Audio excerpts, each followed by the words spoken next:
Bien. Bonsoir à toutes et à tous. Si vous le voulez bien, on va démarrer la séance du Conseil.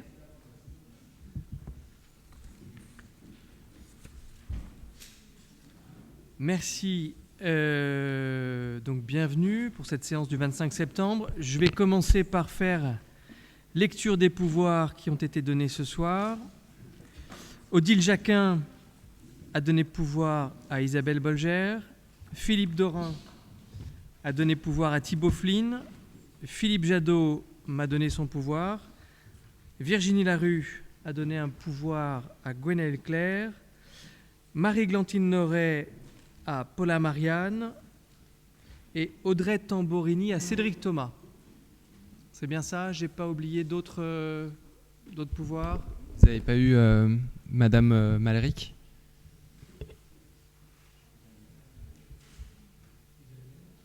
Et Monsieur Raymond, non? A priori pas reçu, mais s'il y a un mail à repousser, Elle a été pas mal occupée parce qu'elle s'est cassé 2 côtes sur les trottoirs de la ville de Fontainebleau. Et du coup, elle a passé des examens aujourd'hui qui ont confirmé les côtes cassées. Donc elle n'a peut-être pas eu le temps de le faire, mais ça n'empêche pas de réparer les trottoirs concernés. Ok. En tout cas, on lui transmet nos vœux de prompt rétablissement, bien sûr. Merci. On va commencer tout de suite. Comme secrétaire de séance, je propose Fanny Malvezin, si Fanny est d'accord. Merci. Et on va passer tout de suite à la liste des décisions prises en vertu de l'article 21-22. Est-ce qu'il y a des questions? Monsieur Thomas. Monsieur Le Cerf. Monsieur Thomas.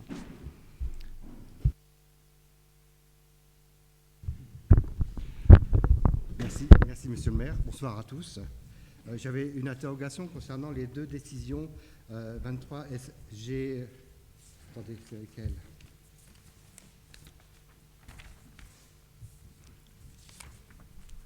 Ah voilà, c'est ça. 23 AF 112 et 23 AF 102. J'ai l'impression que c'est les 2 mêmes tableaux et j'ai bien vu que l'un abrogeait l'autre, enfin une décision abrogeait l'autre décision, une en août et l'autre en juillet, et j'ai l'impression que c'est les 2 tableaux qui ont été copiés dans le... Alors, non, je ne vais pas vous demander de chercher la coquille, il y en avait une. Il y a une erreur de chiffre dans un des tableaux, un 7 à la place d'un 4, et donc c'est bien la seconde qui abroge la première, et c'est donc le second tableau dans la liste des décisions qui est à considérer. Mais il y a effectivement 2 fois les tableaux. D'accord. Ouais. Je n'ai pas trouvé cette coquille. D'accord. Merci. D'autres questions sur la liste des décisions, Monsieur Thomas? Oui, rebonsoir. Moi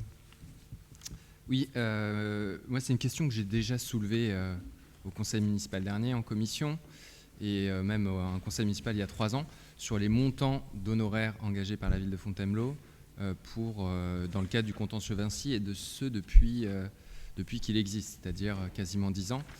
Et la réponse qui m'est apportée ressemble étonnamment à celle qu'on pourrait lire dans le compte-rendu du conseil municipal d'il y a 3 ans. C'est on vous transmettra prochainement un tableau récapitulatif de tout ça, tableau que depuis 3 ans j'attends avec moult impatience.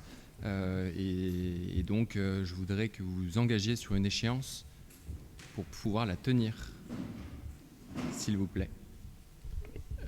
Vous me demandez juste de m'engager sur une échéance, c'est ça? Une échéance pour transmettre le dit tableau, parce que c'est vrai qu'un courrier qui dit on vous transmettra ultérieurement un tableau, ultérieurement, dans 10 ans, c'est vrai que c'est ultérieurement, mais il faudrait que ce soit cohérent avec le temps de l'action, c'est-à-dire quelques semaines maximum. Eh bien, on peut s'engager sur quelques semaines maximum. Alors, on va définir un nombre max de semaines dans ce cas, mais prochain conseil municipal.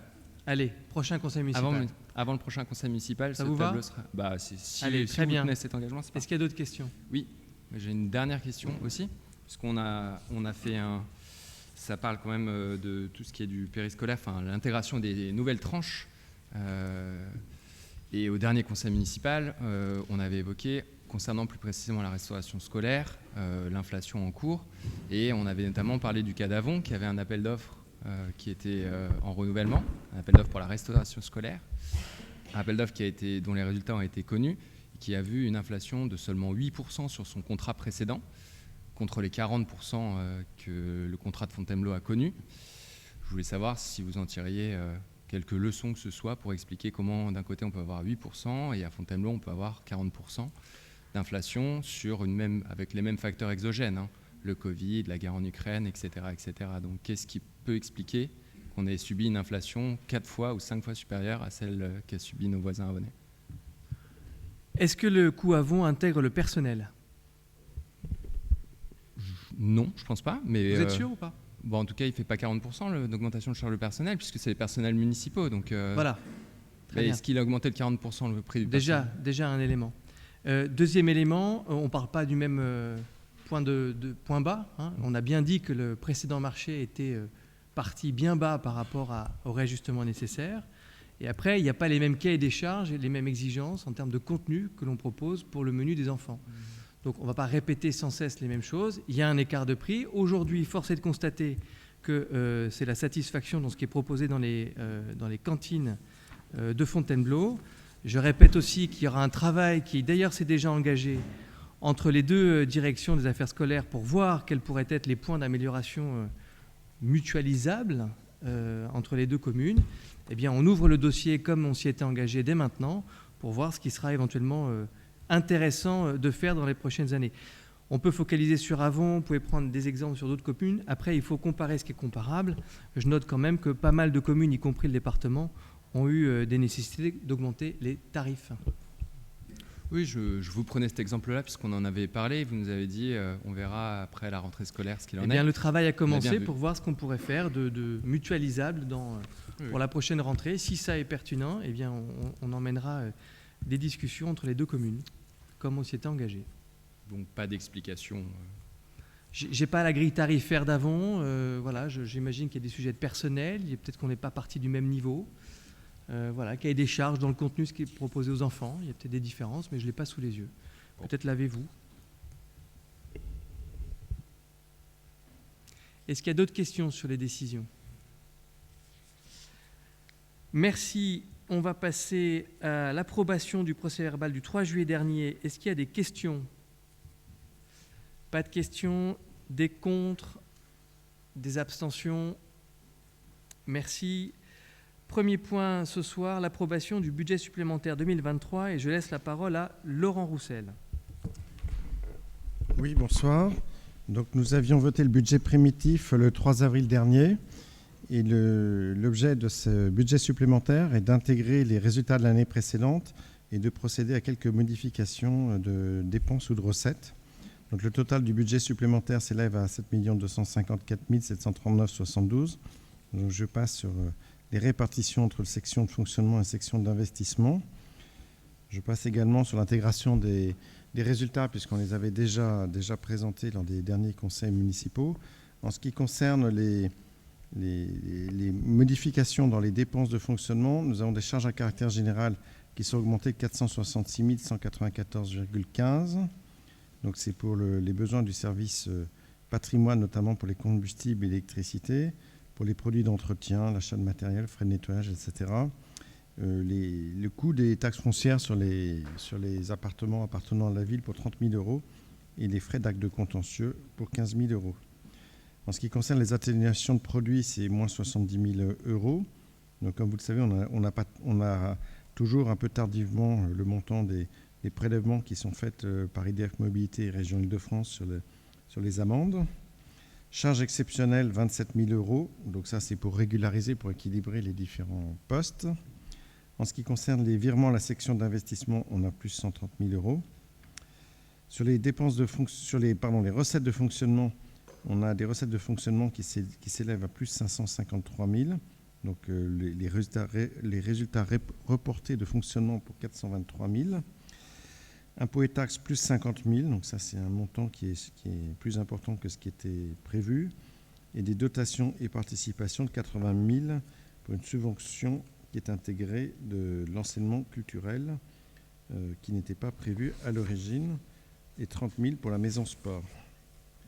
En ce qui concerne les dépenses d'investissement, des immobilisations incorporelles qui sont prévues 99 800, essentiellement sur le quartier Lagorce pour les études sur les flux, la circulation, et les études sur la vente des futurs locaux.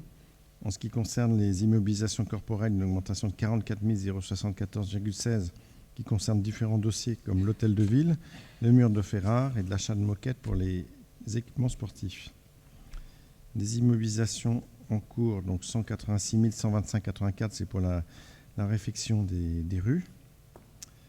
Subvention d'investissement plus 200 000, donc c'est une subvention à l'aide de la relance pour la construction durable, dont on n'a pas encore le montant exact, mais on peut inscrire déjà 200 000. Et des virements à la section de fonctionnement pour 130 000 €. Voilà. Donc je passe sur les détails des montants de la décomposition entre la section de fonctionnement et la section d'investissement sur les budgets supplémentaires. Voilà. Donc il nous est demandé d'approuver le budget supplémentaire. Merci Laurent. Donc c'est des reprises de résultats et des transferts de chapitres. Est-ce que ça appelle des questions de votre part ? Cédric Thomas. Oui, c'est une question que j'avais abordée en commission finance dans les immobilisations corporelles supplémentaires. Il y a notamment une étude de circulation, Monsieur Roussel, pardon, expliquait que c'était pour Lagorce. Du coup, j'ai demandé le cahier des charges qui m'a été envoyé il y a 2 heures. Je vous remercie pour cela. C'est un peu tardif, mais je vous remercie néanmoins. Et en le parcourant, pour cette étude d'un coût modique de 46 000 € TTC, je m'aperçois que ce n'est pas uniquement le quartier Lagorce qui est concerné.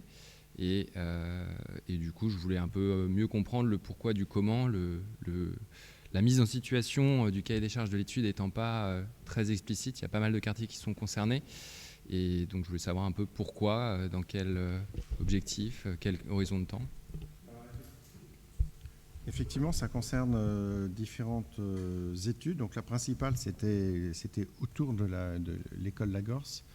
Mais on en profite, il y a d'autres montants. Mais les dépenses, ce qui est prévu au budget de 99 800, on verra plus tard dans le compte administratif si effectivement on a consommé tout ce montant-là.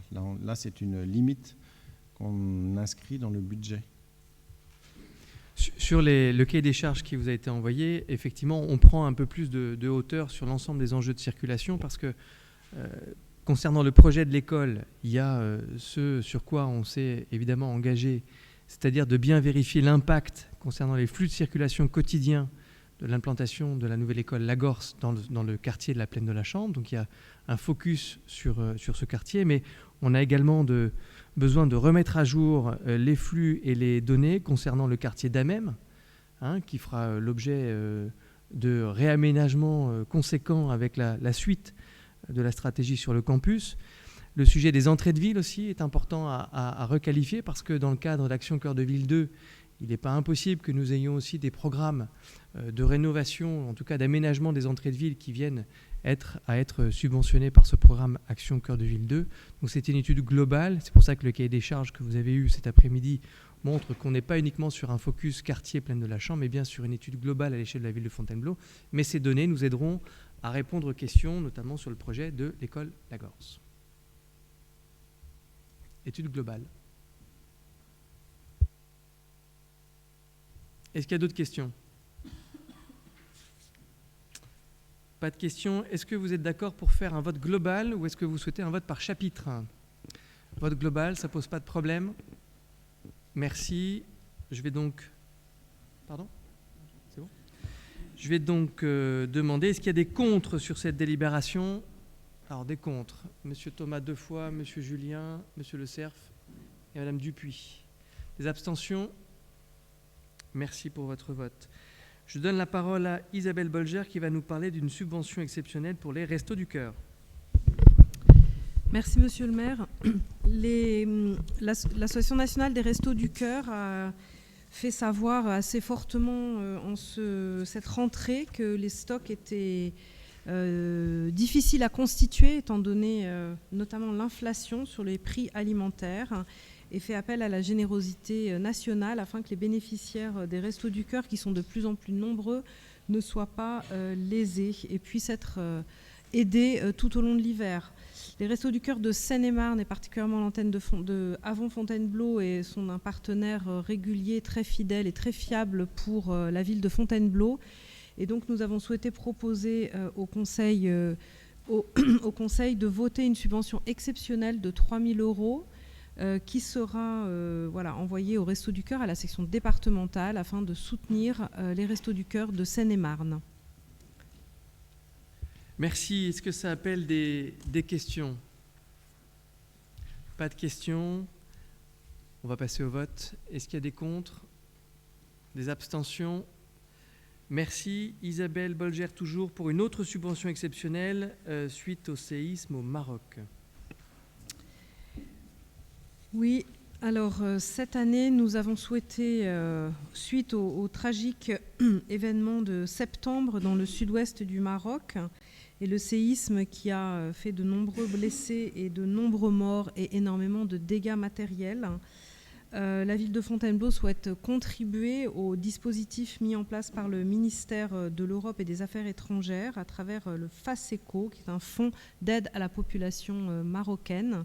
Et comme nous l'avons déjà fait dans d'autres circonstances, nous avons souhaité faire une subvention exceptionnelle équivalente à 1 € par Bélifontain, soit un don de 16 000 €, une contribution de 16 000 € à ce fonds. Et c'est ce que nous vous demandons de voter ce soir. Merci. Merci, tout comme nous l'avions fait dans d'autres circonstances pour le Liban et pour la Turquie. Est-ce que ça appelle des questions de votre part? Monsieur Thomas. Oui, j'ai plus une question de comment on définit les montants qu'on donne à tel ou tel dans des circonstances exceptionnelles. Enfin, le Resto du Cœur, qui est aussi dans une situation difficile, on donne 3 000 €, là on donne 16 000 €. On n'évoque pas, dans le cadre des catastrophes internationales, ce qui s'est passé en Libye où il y a 5 fois plus de morts qu'au Maroc. Donc je voulais savoir un peu quelle était la doctrine qui guidait à quel moment on décide de donner et comment on définit les montants qu'on donne. Il ne s'agit pas de prioriser la misère, entre guillemets, mais ce serait intéressant de savoir selon quels critères on se mobilise pour une cause plutôt qu'une autre. Alors, comme je vous l'ai expliqué, en ce qui concerne la subvention pour le Maroc, on a des liens proches avec le Maroc, avec des agents et des Bélifontins qui ont des liens proches avec le Maroc. Donc on a déjà à la base souhaité contribuer, essayer d'aider un petit peu. Et on a repris ce qui avait été fait finalement dans d'autres circonstances, pas tellement au regard de la cause exactement, mais de ce que peut-être Fontainebleau pouvait porter, ce 1 € par habitant. J'en conviens, la somme pourrait être discutée. Voilà, elle a été discutée en majorité, évidemment, avant d'être présentée. En ce qui concerne les Restos du Cœur, on est sur des montants de subventions qui pourraient être répétés à d'autres moments. C'est aussi une association à laquelle on contribue par le biais des collectes alimentaires qui sont faites 2 ou 3 fois par an. Voilà, donc c'est un montant qui paraissait équilibré au regard des subventions qui sont données à d'autres associations de solidarité. Mais à nouveau, les montants pourraient être différents, discutés, doublés. On est aussi dans un équilibre budgétaire pour la ville. Pour le sujet de la Libye, comme vous avez pu le constater, ça fait déjà 2 fois qu'on passe par le FASECO, qui est le dispositif porté par le ministère des Affaires étrangères. Et pour le moment, à date, le dispositif n'a pas encore été ouvert pour la Libye. Le cas échéant, nous serons peut-être amenés à reconsidérer le sujet ensemble au sein de ce conseil municipal. À date, le FASECO a été ouvert pour venir en aide au Maroc. Donc c'est l'ouverture du FASECO, entre guillemets, qui fait partie des critères entrants. Je suis désolé, mais j'essaie juste de... mais le FASECO est un moyen assez simple, transparent et simple de pouvoir, pour les collectivités, de donner. C'est géré par le ministère des Affaires étrangères. C'est tout à fait transparent. Pour nous, c'est plus simple que de passer par quelque autre financement. Donc, quand le FASECO aura ouvert la ligne, le soutien pour la Libye, nous serons sans doute amenés ensemble à reconsidérer le sujet au sein du conseil municipal. Mais je vous rassure, Monsieur Thomas, au départ, ces souhaits de subvention et de contribution viennent plutôt d'un élan du cœur, et il y a d'autres sujets qui peuvent être discutés. Donc ça ne part pas comme ça de rien. C'est l'actualité et les élans du cœur et les discussions des élus à ce sujet. Et si vous voulez vous-même faire une proposition, n'hésitez pas. Est-ce qu'il y a des questions sur... Là, en l'occurrence, le sujet Libye, effectivement, était aurait pu faire partie de la liste Absolument. des possibles. Quoi. Je vous confirme que c'est des questions que nous nous sommes posées. Nous attendons que le FASECO puisse se mettre en route pour la Libye. Est-ce qu'il y a des questions sur ce point? Pas d'autres questions? Je vais passer au vote. Est-ce qu'il y a des contre? Des abstentions? Merci pour votre vote. Je donne la parole à Antoine Ingold, qui va nous parler de notre entrée dans la société coopérative d'intérêt collectif du Fab Lab Moebius. Merci Monsieur le maire. Bonsoir chers collègues.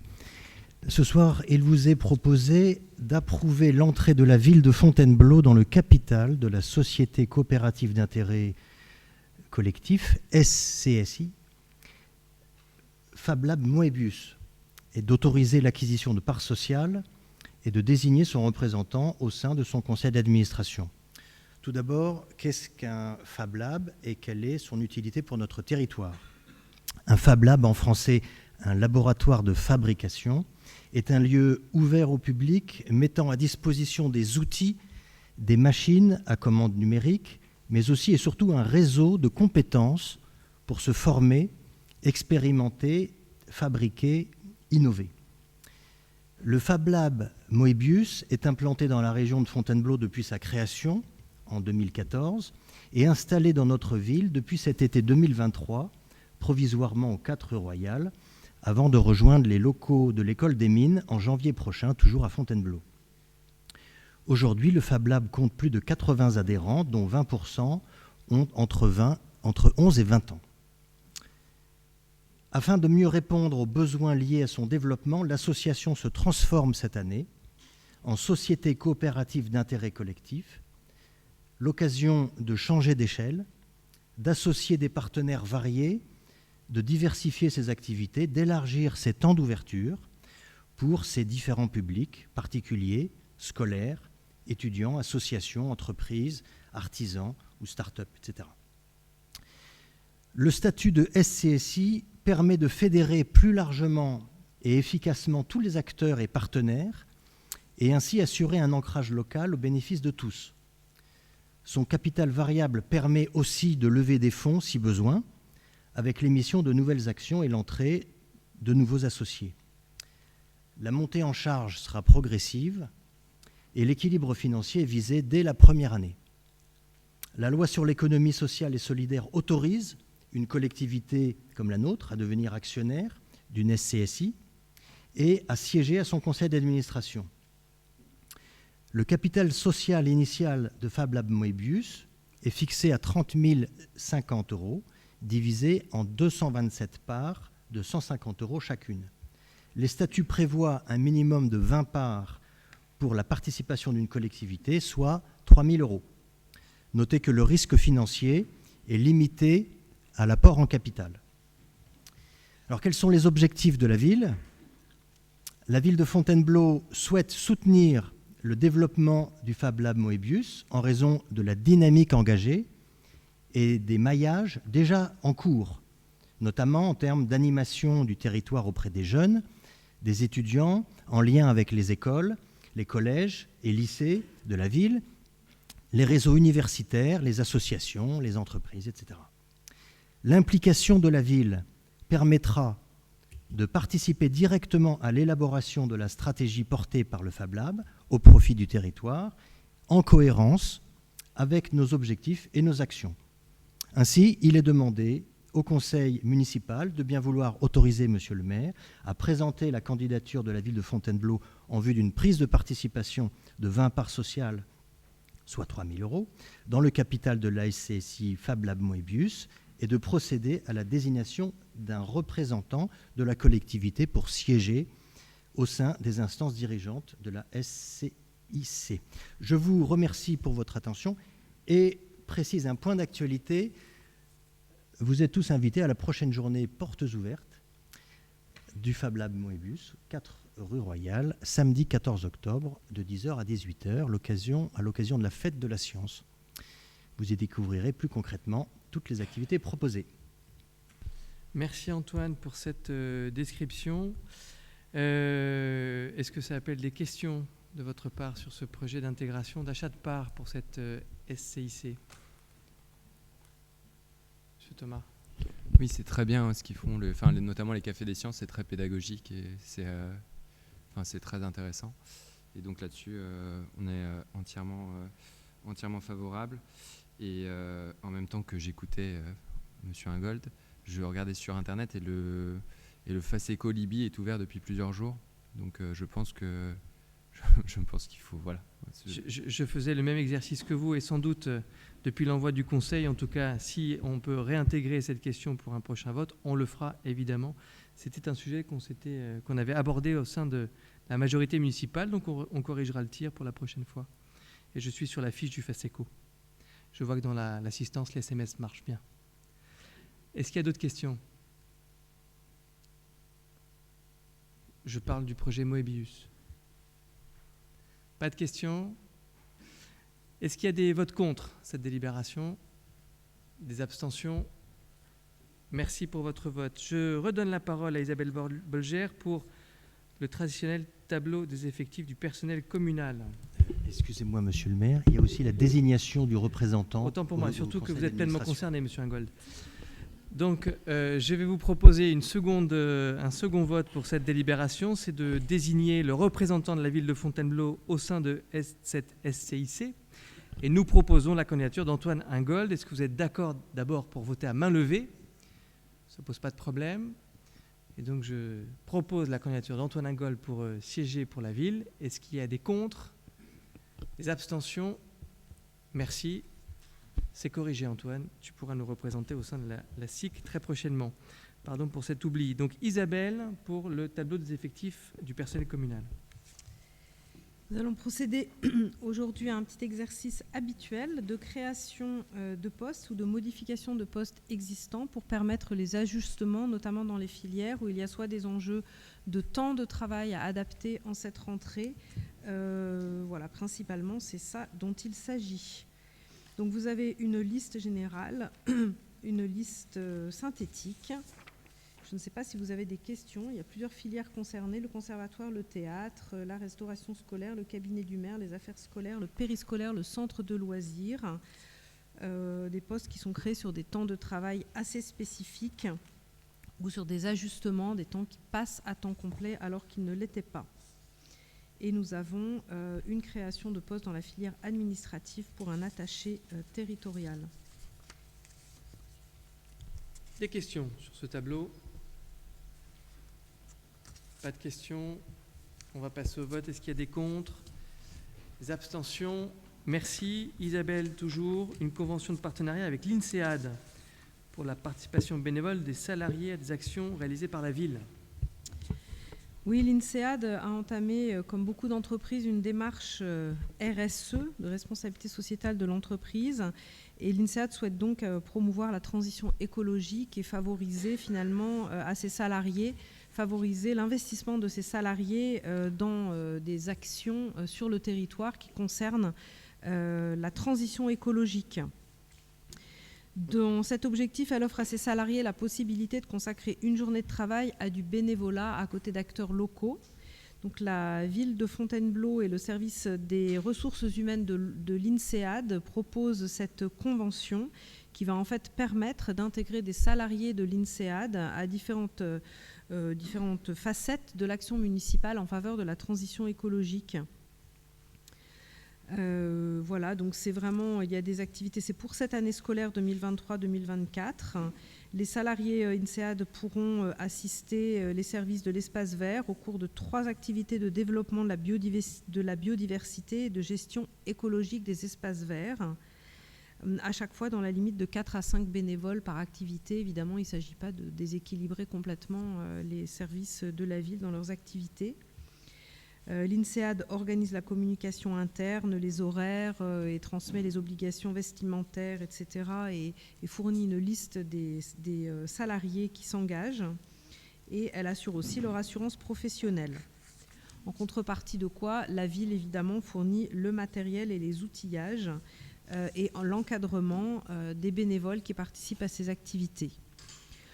Voilà, nous pensons que ce partenariat peut être très bénévole sur le territoire pour favoriser des relations de confiance entre la ville et l'INSEAD, qui est un acteur majeur du territoire, et puis évidemment pour favoriser à titre individuel tout l'investissement dans dans les actions qui touchent à la transition écologique. Voilà la convention que nous vous demandons d'approuver. Merci Isabelle. Est-ce qu'il y a des questions sur cette convention?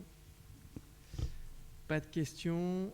On va passer au vote. Est-ce qu'il y a des contre, des abstentions?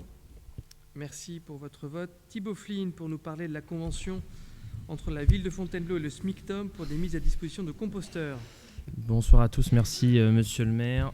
Ce projet de délibération donc, vise à amplifier largement l'équipement des Bellifontins en composteurs individuels. L'objectif est assez simple et limpide. Il s'agit de réduire substantiellement la quantité de biodéchets dans les ordures ménagères, comme le prévoit d'ailleurs la loi gaspillage, contre le gaspillage et pour l'économie circulaire.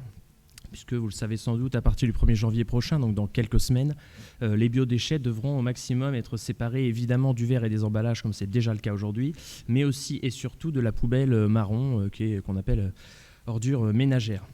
Donc il y a 3 solutions différentes qui vont être mises en place de manière complémentaire à Fontainebleau et sur l'ensemble du territoire du SMICTOM de la région de Fontainebleau auquel nous appartenons. Il y a la collecte séparée à domicile qui est réservée à des cas évidemment très spécifiques, des très gros producteurs, des cantines, de lycées, de collèges par exemple. C'est une méthode, vous vous en doutez, qui n'est pas généralisable parce que très onéreuse. Il y a le compostage individuel ou collectif, avec en cible principale, bien sûr, ceux qui disposent d'un jardin ou d'une cour extérieure. Et enfin, la collecte en point d'apport volontaire pour ceux qui vivent en collectif. Donc, la ville de Fontainebleau, dans le cadre notamment de sa politique Fontainebleau en transition, souhaite s'engager fortement en complément de l'action du SMICTOM sur ce sujet. Et c'est pour la raison pour laquelle on vous propose de voter cette convention, qui va permettre en fait de distribuer gratuitement des composteurs aux Bellifontins, puis à leur délivrer une formation sur leur utilisation. Alors concrètement, comment ça se passe en quelques mots? Il y a 3 étapes: identification d'une zone cible, livraison et formation. On a dans un premier temps identifié 4 rues test, puisque c'est le démarrage du programme, dont une immense majorité de résidents bénéficient d'un jardin. On a identifié, pour ne pas les nommer, la rue Le Nôtre, le Primatis, rue Carnot et rue Casimir-Perrier, ce qui représente à peu près 150 foyers. Dans un second temps, donc, la ville, au mois d'octobre, ira leur délivrer, après bien sûr les avoir prévenus par un courrier, gratuitement un composteur donc, devant chez eux, à l'exception bien sûr de ceux qui nous diront en avoir déjà un ou qui refuseront par principe d'en avoir un. Et dans un troisième temps, les agents du SMICTOM viendront délivrer une formation sur place pour donner un petit peu expliquer la bonne utilisation et voilà, l'utilité du compostage. Donc l'objectif étant, vous l'imaginez, c'est de progressivement étendre cette politique à toutes les zones résidentielles dans les prochaines années sur la ville. C'est donc une démarche qu'on pourrait qualifier de très volontariste pour accélérer vraiment drastiquement le taux d'équipement en composteur sur notre commune. Et bien sûr, en complémentarité avec toutes les autres actions, point d'apport volontaire, comme je l'ai dit, en secteur collectif, nous arriverons, je l'espère, à réduire substantiellement la quantité de nos biodéchets dans les ordures ménagères. Je vous remercie. Merci Thibaut. Est-ce que ça appelle des questions sur ce programme? Pas de questions. On va passer au vote. Est-ce qu'il y a des contre? Des abstentions? Merci pour votre vote. Juste, côté Faceco, je pense que c'est le 25 septembre qu'a été donnée la fiche mise sur Internet. Ça va, ça nous laisse le temps, effectivement, de pouvoir en reparler ensemble. Point suivant, je passe la parole à Francine Bollet pour un sujet important, c'est la modification numéro 12 du plan local d'urbanisme. Francine Bollet.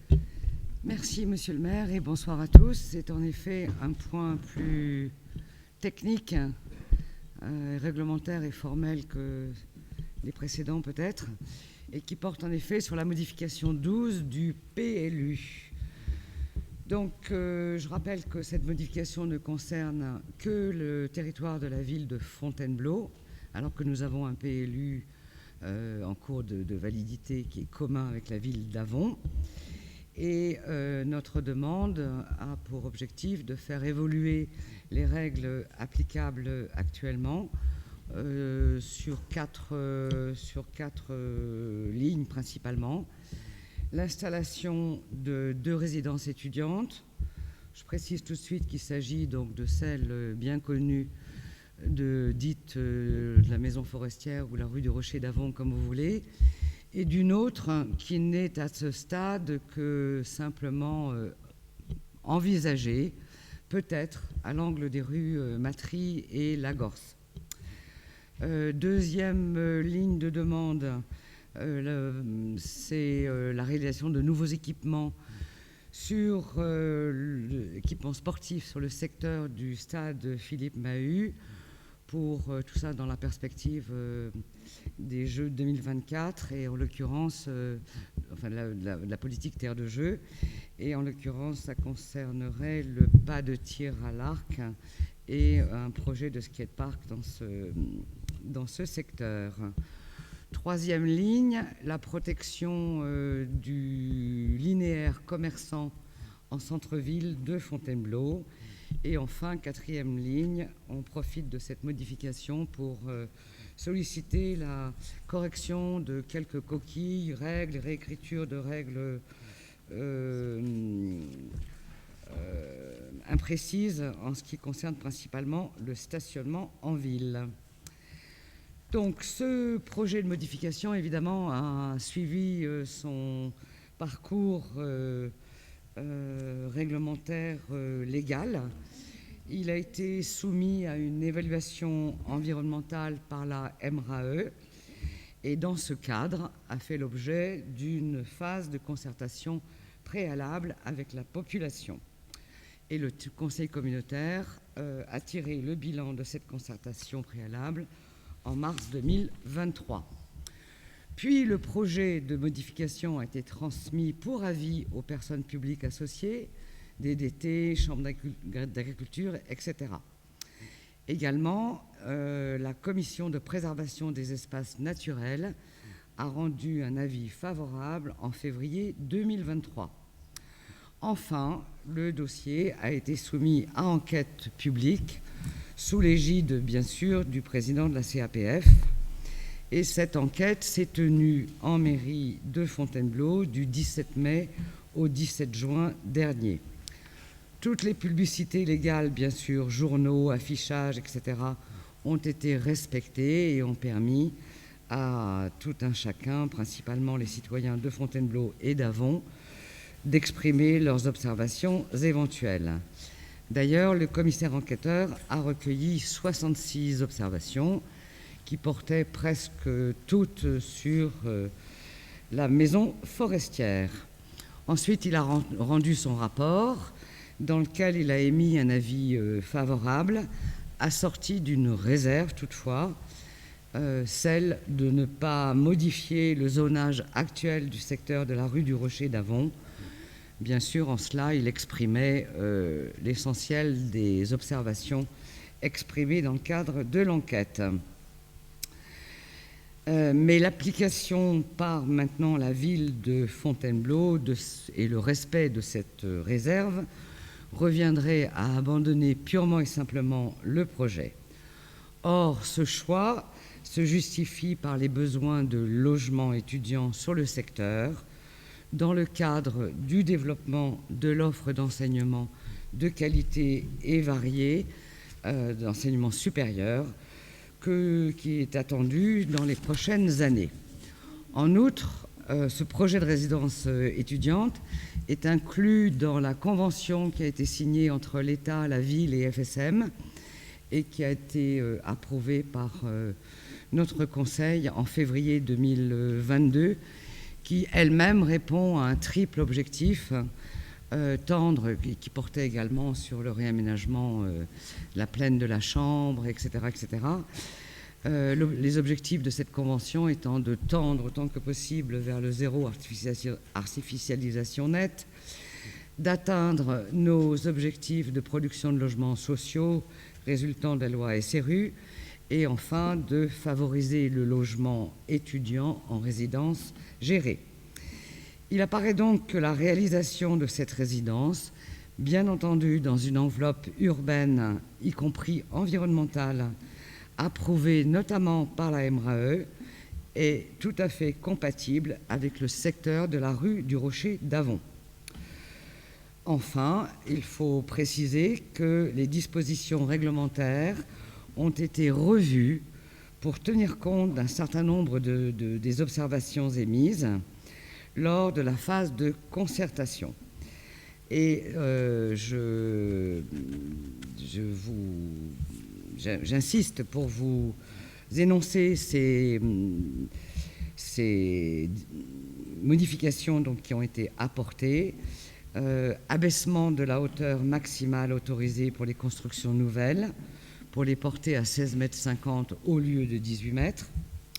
Création sur ce projet de résidence maison forestière d'un espace vert protégé d'une largeur de 3 mètres sur l'ensemble des limites séparatives, et pour celle en façade sur la rue du Rocher d'Avon, une clôture doublée de haies vives, une haie vive. Je passe aussi, pour tenir compte d'observations, sur l'aménagement de passages en pied de clôture pour la faune, la petite faune. Voilà pour la maison forestière.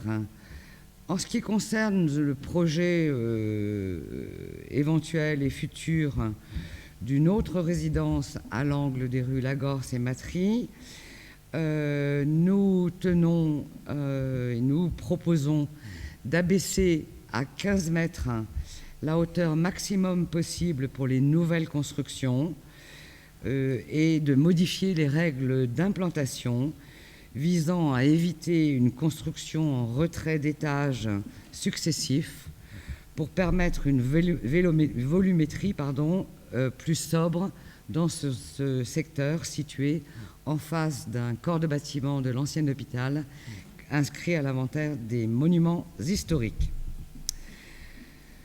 Le détail de toutes ces modifications figure dans le tableau des évolutions apportées après l'enquête publique que vous avez reçu en annexe de ce conseil municipal. Il est donc demandé au conseil municipal de donner un avis favorable aux évolutions apportées, de donner également un avis favorable au dossier de modification numéro 12 du PLU, de demander à la CAPF d'approuver ces deux décisions du conseil municipal et de dire que le dossier de PLU est tout à fait tenu à la disposition du public en mairie de Fontainebleau et d'Avon et au siège de la CAPF. Merci. Merci Francine pour cette explication détaillée. Je rappelle, si besoin était, combien la stratégie d'encouragement au développement de l'enseignement supérieur à Fontainebleau fait partie d'un des piliers des années actuelles et des années futures.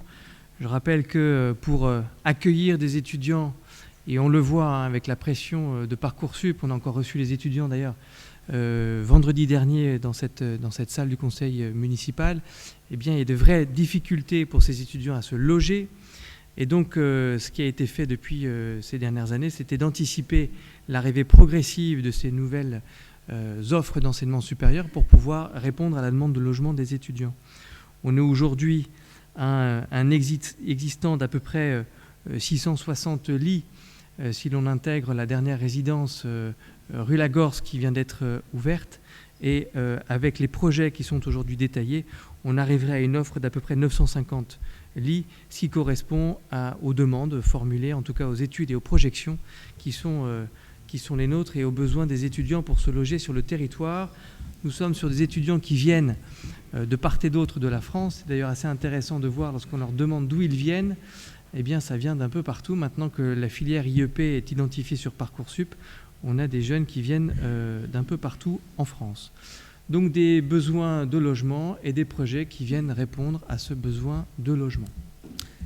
J'ai oublié, j'ajoute deux informations. Donc, cette résidence envisage 165 chambres et également c'est une résidence sociale dont nous manquons puisque les autres résidences sont pour la plupart privées. Donc il est important d'offrir une offre de logement social aux étudiants. C'est important de le préciser, effectivement, Francine, puisque le projet porté par les FSM en lien avec la CEM du Pays de Fontainebleau est aussi d'avoir du conventionné avec la MGEN, donc d'avoir 100% de ces logements attribuables à des étudiants. Est-ce qu'il y a des questions sur cette modification numéro 12 du PLU? Monsieur Thomas. Oui, je vais redire beaucoup de choses qui ont déjà été dites en commission, mais si vos collègues ne vous ont pas fait le retour, comme ça je pourrais aussi vous les exposer. De manière générale sur le PLU, nous on redit que la priorité c'est de le réformer de manière substantielle avant la mise en place du PLUI et ne pas attendre le PLUI pour modifier les possibilités d'augmenter les étages, de diviser les fonds de parcelles pour y faire des immeubles comme on a pu en voir ici ou là, et d'arrêter de surdensifier à tout prix. Parce que les promoteurs ont bien compris qu'à Fontainebleau, les règles du PLU étaient souples, très souples, et permettaient beaucoup de choses. Donc, quitte à faire une modif de PLU, autant qu'elle soit globale sur l'ensemble de la ville, et qu'on ne me dise pas que c'est pas possible techniquement et qu'il faut attendre la mise en place du PLUI, ça l'est tout à fait. C'est juste une question de choix et de priorité. Ça, c'est de manière générale sur le PLU. Je rappelle quand même que les règles du PLU ont permis la construction de la fameuse résidence Lagorce, dont nous sommes l'immense majorité autour de cette table, pour ne pas dire la quasi-totalité, à penser qu'elle est particulièrement inesthétique et peu adaptée à son environnement local en termes de densité par rapport au bâti Bellifontain plus traditionnel, appelons-le comme ça. La modif de PLU numéro 12, en fait, elle suit à peu près la même logique, c'est-à-dire qu'on vient modifier un PLU par rapport à un projet porté par un promoteur, fût-il semi-public comme la SEM du pays de Fontainebleau, comme on l'a fait pour les subsistances militaires par exemple. En gros, il y a quelqu'un qui a un projet et nous, on adapte les règles de PLU pour le faire rentrer dans son projet. La seule nuance, là, c'est que vous avez pris en compte, et c'est tant mieux, c'est que pour Clément Matry-Lagorce, en gros, vous avez dit on diminue un peu pour éviter le même blocos que la résidence Lagorce, parce que sinon, c'était possible de faire exactement la même chose à cet endroit-là. Et donc, il y a 1,50 m qui ont été retirés.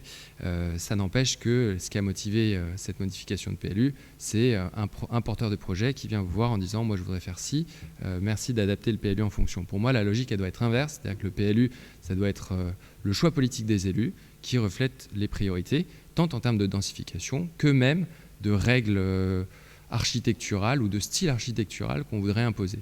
On a eu ce long débat en commission avec M. Roussel et non M. Lagorce sur Deauville, qui prenait comme exemple pour la Charité Royale. Mais je lui parlais aussi de l'urbanisme à Deauville. Et en tout cas, eux, ils ont des règles qui imposent un style. On aime, on n'aime pas. En tout cas, il y a un style qui est imposé et choisi, et non pas un patchwork comme il y a à Fontainebleau. Sur la modif de PLU en elle-même, au-delà de ces propos liminaires qui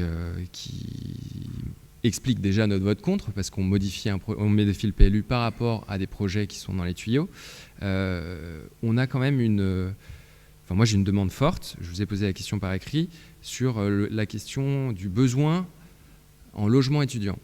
Je vous ai demandé précisément, effectivement, le recensement des résidences, ça vous m'avez répondu, mais je les connaissais, mais surtout pour les résidences qui sont aujourd'hui à caractère dit social, combien des logements en question étaient occupés par des étudiants, et c'est notamment le cas des résidences gérées par FSM. Vous n'êtes pas sans savoir que pour la résidence de la maison forestière, le schéma, c'est la SEM qui ensuite rétrocède ça à FSM.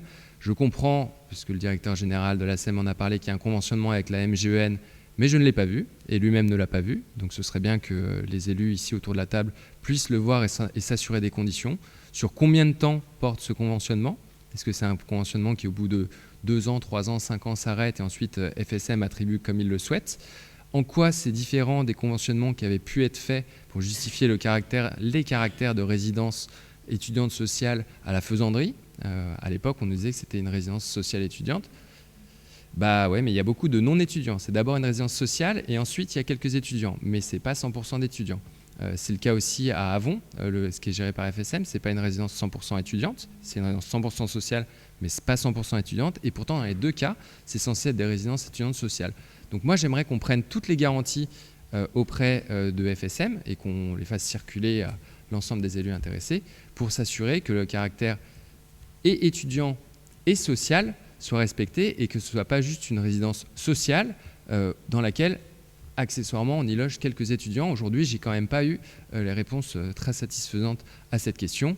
Enfin, sur l'architecture du bâti en lui-même, je suis désolé, mais c'est encore très moche ce qui est proposé. Quand vous regardez le rapport du commissaire enquêteur, c'est ce qu'on appelle des blocs de Lego qu'on empile. Et pour moi, c'est clairement pas le style local. C'est le style logement social qu'on trouve partout, mais pas du tout adapté au territoire bellifontain et prenant pas du tout en compte l'environnement dans lequel il figure.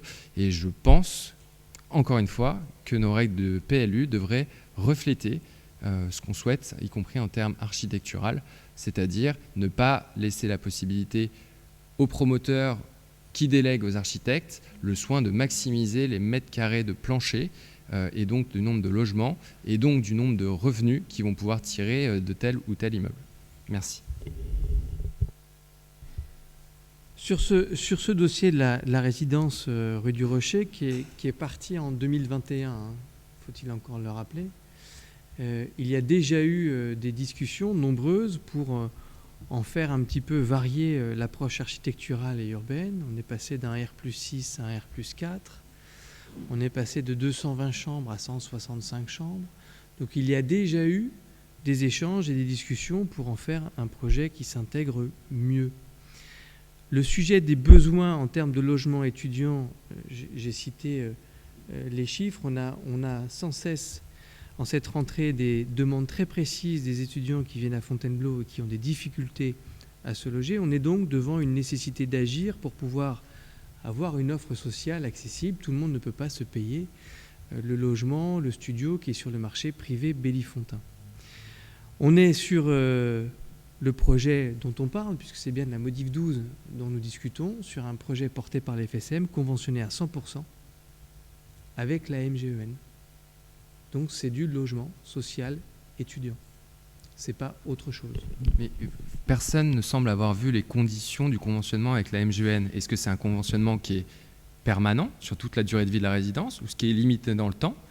Et pourquoi, effectivement, dans des cas similaires de résidence étudiante sociale, je vous parle de la résidence de la Faisanderie, gérée aussi par les foyers de Seine-et-Marne, on a commencé par avoir des étudiants et au fur et à mesure du temps, on a eu de moins en moins d'étudiants, en tout cas pas 100% d'étudiants. Donc comment est-ce possible? Je ne comprends pas parce que sur Marcel Lodz, c'est du logement étudiant.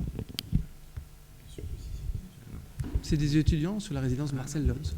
À moins que vous ayez d'autres infos, auquel cas on va vérifier, mais c'est du logement étudiant. Monsieur Thomas, si vous avez des éléments qui montreraient que cette résidence n'est pas destinée exclusivement à des étudiants, je serais ravie d'en être preneuse avec des preuves afin de les transmettre au conseil d'administration de FSM auquel je siège. Merci.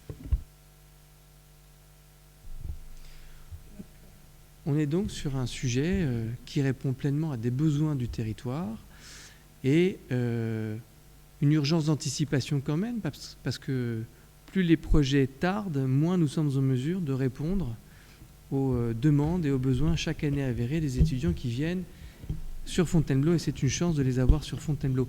Je dis que c'est une chance parce que on a eu le plaisir avec certains de mes collègues de participer d'abord à leur accueil vendredi ici même, et puis samedi à cette journée d'intégration. Je suis frappé et très positivement par leur envie de s'investir dans le territoire, leur envie d'agir dans des associations, leur envie d'être vraiment des acteurs de la ville qui les accueille pour étudier. Ça fait vraiment chaud au cœur et je trouve qu'ils ont beaucoup de choses aussi à nous apprendre et à nous donner. Donc je pense que la stratégie lancée il y a quelques années de faire de Fontainebleau une ville aussi qui sait accueillir de l'enseignement supérieur et les étudiants est plutôt une bonne chose pour nous, pour le lien aussi de solidarité au sein de la ville. C'est très marquant de voir leur volonté de s'impliquer dans tout ce qui concerne la vie bellifontaine. Je voudrais aussi ajouter à l'attention de M. Thomas que le PLUI, qui est en cours d'élaboration et auquel il suggérait de travailler pour toutes ces nouvelles règles de construction, son application, c'est pas avant un horizon d'au moins 3 ans. Donc voilà quoi. Et pour être tout à fait complet, je dirais que la chance que nous avons désormais d'être site patrimoine remarquable nous permet d'avoir depuis peu, maintenant depuis 1 an, rien que le fait d'être désormais ville SPR, d'avoir un argument juridique concernant les projets qui nous seraient soumis pour des constructions, c'est le sursis à statuer. Et donc tout ça pour vous dire que nous faisons des choix. Et en l'occurrence, le choix est clairement assumé et porté d'accueillir une résidence étudiante sur le Rocher, la résidence du Rocher d'Avon, et qu'il nous est aussi possible, et on le fait avec Francine Gollet, d'opposer des arguments d'irrecevabilité lorsque des projets ne viennent pas répondre à nos choix urbains, en tout cas d'aménagement de la ville tel que nous le voyons aujourd'hui. Donc l'intégration sur le site SPR, c'est aussi un outil juridique que nous manions avec Francine Gollet et les services pour pouvoir faire le choix des projets que nous voulons et de ceux que nous ne voulons pas. Est-ce qu'il y a d'autres questions? Pas d'autres questions? Je vais passer au vote. Est-ce qu'il y a des contre? Monsieur Le Cerf, Madame Dupuis, 2 pour Cédric Thomas et 1 pour Patrick Julien. Est-ce qu'il y a des abstentions? Merci pour votre vote. Je laisse la parole à nouveau à Thibaut Flynn pour nous parler de l'entaille. Oui, rebonsoir à tous. Donc, comme vous le savez sans doute, depuis la dépénalisation du stationnement par la loi MAPTAM, le non-paiement du stationnement ne relève plus d'une infraction pénale, mais d'un forfait post-stationnement qui est en fait une occupation du domaine public. Et pour la mettre en œuvre et assurer à la fois la phase amiable qui consiste à envoyer le FPS à le recouvrir ou la phase exécutoire à gérer les impayés, les communes doivent forcément conventionner avec l'entaille, qui est l'Agence nationale pour le traitement automatisé des infractions.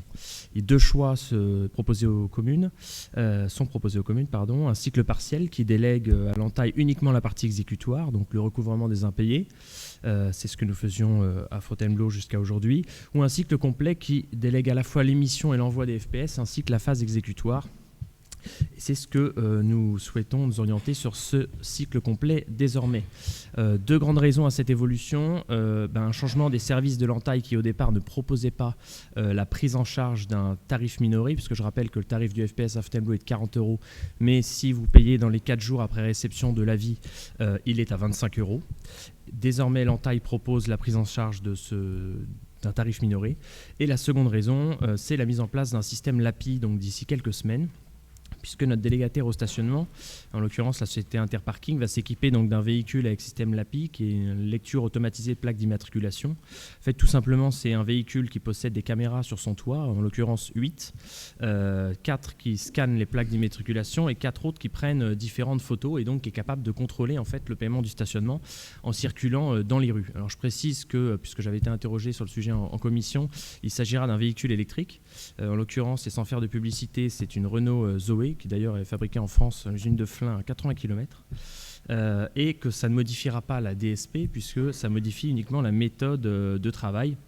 Les agents, ce sont toujours des agents d'Interparking qui effectueront les contrôles, sauf qu'au lieu d'être uniquement à pied, ils seront à la fois au volant du véhicule ou dans le véhicule et à pied, puisqu'il y aura double système de contrôle par le véhicule et par des agents à pied. Donc très concrètement, pour que chacun comprenne bien, le véhicule roule au sein de la circulation, évidemment dans les zones payantes, et procède à la lecture des différentes plaques d'immatriculation des véhicules qu'il rencontre et qui sont stationnés. Un logiciel compare chaque plaque avec les informations émanant des parcs-mètres ou du système Pay by Phone et détermine si les véhicules, à l'heure du passage donc, du LAPI, sont en règle avec le stationnement. Donc ils sont photographiés automatiquement sous plusieurs angles pour qu'un agent, ensuite, ça c'est important de le noter, il y a un contrôle humain, un agent à distance valide ou pas l'établissement du FPS. Évidemment, tous les véhicules en infraction reçoivent ensuite automatiquement un FPS qui est édité et envoyé par l'entaille puisque c'est l'objet de cette délibération. Nous passons en cycle complet. Quelque chose d'important à noter, donc outre le contrôle humain qui est important puisqu'il permet notamment de supprimer certaines erreurs ou des cas très spécifiques, par exemple quelqu'un qui est au volant du véhicule ou quelqu'un qui est en train de faire une livraison. Mais il y a aussi ce qu'on appelle un délai de grâce pour des cas très fâcheux où la personne stationne, va payer au parc-mètre et le véhicule LAPI passe à ce moment-là. Donc il y a un délai de grâce de quelques minutes, ce qui fait que si un paiement intervient juste 5 minutes après le passage du véhicule, il n'est pas verbalisé. Donc voilà, au-delà de ces détails techniques, forcément c'est un système qui va faire parler de lui. Donc je le dis quand même pour que ce soit bien clair, comme j'ai pu l'expliquer en commission, notre objectif, ce n'est pas de multiplier les FPS. Notre objectif, c'est de faire monter le taux de paiement et de favoriser la rotation des véhicules en hypercentre. Et pour augmenter le taux de paiement et favoriser la rotation des véhicules, malheureusement, même si c'est un peu triste, il n'y a qu'une seule solution qui fonctionne vraiment, c'est de multiplier les contrôles. Et c'est d'ailleurs grâce à ça que nous arriverons, j'en fais le pari, à diminuer à terme le nombre de FPS. Il faut savoir qu'aujourd'hui, le taux de paiement du stationnement à Fontainebleau, c'est environ 65-66%, on va dire 2 tiers. Donc c'est-à-dire qu'il y a un véhicule sur 3 dans les zones payantes qui soit n'a pas payé du tout, soit n'a pas suffisamment payé. Donc c'est une situation qui est quand même difficilement acceptable et il faut impérativement qu'on arrive à augmenter ce taux, ne serait-ce que, je pense, par justice pour tous ceux qui, honnêtement, payent leur stationnement et qui d'ailleurs souvent sont assez fâchés de voir que la personne devant ou derrière eux n'a pas payé et a réussi à passer à travers les mailles du filet. Donc clairement, le nombre de contrôles va augmenter et c'est tant mieux. L'idée, c'est que même chaque place soit contrôlée 1 à 2 fois par jour. Et je rassure tout le monde, ça ne changera strictement rien pour tous ceux qui payent correctement leur stationnement. Ne seront sanctionnés que ceux qui ne respectent pas les règles, ce qui est déjà le cas aujourd'hui, ce n'est pas une révolution. Simplement, on va évidemment améliorer quantitativement et qualitativement le contrôle. Et c'est donc un système presque plus juste, puisque toutes les rues payantes seront contrôlées chaque jour. Donc ça, c'était sur l'aspect technique. Après, en termes de philosophie, je rappelle quand même, parce que j'ai lu des propos un peu exagérés dans la presse locale ce matin, que le paiement du stationnement, ce n'est pas ni un impôt ni une taxe, c'est plutôt une occupation du domaine public, et où on dépose un bien privé, en l'occurrence une voiture, sur l'espace public. Et que les recettes de stationnement, contrairement à ce que j'ai pu lire, elles ne sont absolument pas là pour remplir les caisses, comme disent certaines personnes, mais pour financer notamment l'entretien des parkings, l'entretien de la voirie, des espaces publics dont profitent tous les automobilistes qui viennent à Fontainebleau et au-delà de tout ce dont profitent les Bellifontins, le centre de loisirs, le conservatoire, le théâtre, les écoles, on pourrait citer toutes les politiques municipales. Donc finalement, régler son stationnement, c'est aussi en partie participer à la vie collective de notre belle cité impériale et il n'y a absolument pas de raison, je pense, que seuls les contribuables bellifontins assument toute la charge de cet entretien, alors que plusieurs centaines de milliers de personnes viennent découvrir notre belle commune chaque année. Donc voilà, je vous propose de valider cette nouvelle convention en cycle complet pour l'Entaille pour une durée de 3 ans qui rentrera en vigueur dans quelques jours, le 1er octobre. Merci. Merci pour cette présentation complète. Des questions ? Monsieur Thomas. C'est beau. Monsieur Flynn s'exprime très bien. Je vais commencer par il dit que je vais commencer par une citation. La seule solution, c'est de contrôler plus. Non, c'est pas la seule solution. La seule solution, s'il y avait que cette solution-là, ça serait. Mais par exemple, une des solutions, ça pourrait être de faire en sorte que les personnes qui viennent se stationner à Fontainebleau payent moins cher leur stationnement en parking souterrain qu'en surface. Ça, c'est une solution opérationnelle. C'est-à-dire que vous incitez les gens à aller se garer en parking souterrain plutôt qu'en surface. Là-dessus, ça marcherait tout aussi bien. Les gens seraient ravis de payer moins cher et en plus, ça encombrerait moins l'espace public.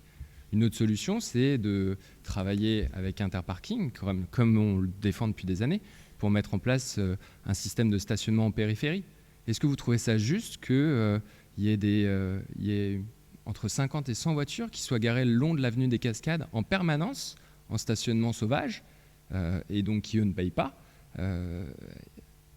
alors même que, en fait, si on aménageait une zone de stationnement dédiée en périphérie, on pourrait permettre à ces gens-là de stationner légalement et en même temps diminuer l'impact de la voiture en centre-ville. Moi, je trouve que ça ne va pas juste. En revanche, les personnes qui sont garées sur l'avenue des Cascades, elles continueront à ne pas payer, par exemple, et elles ne seront pas stationnées, elles ne seront pas verbalisées par votre petite voiture LAPI. Parce que la voiture LAPI, elle ne sanctionnera que les stationnements sur les places de stationnement légales qui excèdent la durée légale. Les stationnements gênants ne sont pas concernés. Est-ce que c'est juste ? Non, ce n'est pas juste. Ce sera toujours le rôle de la police municipale. Donc, est-ce que pour les solutions proposées pour les personnes à mobilité réduite, dont on sait, parce qu'on l'a vu dans l'ensemble des villes qui ont mis en place les systèmes LAPI, qu'il y a des loupés, c'est-à-dire que des personnes à mobilité réduite avec leur calico sur le pare-brise se prennent un PV, qu'on ne soit pas certain à 100% de savoir les gérer. Est-ce que c'est juste? Non, c'est pas juste. Est-ce qu'on comprend la précipitation avec laquelle le système est mis en place? Non, on ne la comprend pas. Sur des choses importantes, comme vous le dites si souvent, il faut faire de la pédagogie. La pédagogie en moins d'un mois, c'est très compliqué, surtout quand elle n'a pas commencé. Donc l'information commence à être diffusée aujourd'hui dans la presse, mais aussi par le conseil municipal, j'espère bientôt par Interparking. Pour autant, on ne peut pas dire qu'on a une grosse phase de pédagogie avant la mise en place du dispositif. Donc est-ce qu'il y a d'autres solutions? Oui. Mais simplement, il faut vouloir les explorer. Est-ce que cet avenant avec Interparking est juste? Non, il ne nous paraît pas plus juste que les 5 précédents. En revanche, si on avait fait un avenant avec Interparking, on aurait pu en profiter, comme je vous disais, pour mettre en place une tarification plus adaptée qui permette aux usagers d'avoir un intérêt économique à stationner en parking souterrain, d'avoir un intérêt économique à laisser leur voiture aux portes de la ville et qu'ensuite il y a une solution pour les acheminer vers le centre-ville. C'était d'abord d'ailleurs une des propositions des fameux ateliers de Fontainebleau en transition, qui est tombé, qui ensuite a été savamment laissé de côté. Il y a d'autres solutions, Monsieur Flynn. C'est pas juste la voiture lapie ou rien du tout. Non, il y a plein d'autres solutions. Encore faut-il vouloir les explorer à fond et les travailler de concert. Donc ça ne paraît pas forcément le système le plus juste. C'est juste que tout le monde paye son stationnement. En revanche, ce qui serait bien, c'est de temps en temps, sur la politique de stationnement à Fontainebleau, mettre en place beaucoup plus d'incitations pour faire passer aussi les mesures plus répressives, parce que ce sera vécu comme une mesure répressive par rapport à l'existant, au moins. Et d'ailleurs, s'il n'y a que 66% de taux de paiement du stationnement, j'en profite, c'est que les 230 000 € qu'on donne chaque année à Interparking pour le contrôle du stationnement ne sont pas bien exécutés. Quelles sanctions pour Interparking lorsqu'il n'exécute pas bien son taux de respect du stationnement? Je ne sais pas. En revanche, ce qui est certain, c'est qu'avec la mise en place d'une voiture, c'est a priori pour lui une réduction de charge par rapport au dispositif existant. Et je ne vois pas l'économie que ça va générer pour la collectivité, puisque l'avenant avec Interparking ne prévoit absolument pas qu'on diminue la contribution versée à Interparking pour le contrôle du stationnement payant sur voirie. Donc pour moi, quand vous circulez à voiture et que vous avez la possibilité de contrôler l'ensemble dans la ville en moins d'1 heure, en théorie, à nombre de contrôles équivalents dans l'année ou à nombre de plaques équivalents lus dans l'année, ça devrait entraîner une diminution des charges. Il n'y a pas besoin d'être plusieurs pour être à bord du véhicule. Voilà des raisons pour lesquelles on votera contre l'avenant numéro 6 à Interparking et tout ce qui est lié. Merci. Thibaut Flynn, pour des compléments. Oui, quelques mots pour répondre et en complément. Moi, Monsieur Thomas, je vous trouve quand même très laxiste, ce qui m'étonne de votre part. Vous me parlez de baisser le prix du stationnement, mais en fait, c'est un débat complètement différent. Ça, c'est lié à la politique du stationnement dans une ville. Là, ça n'a rien à voir. Il n'y a aucun changement de tarif. On est simplement sur... En fait, on souhaite qu'un maximum de gens, ce qui me paraît quand même logique, respectent les arrêtés et les réglementations en vigueur.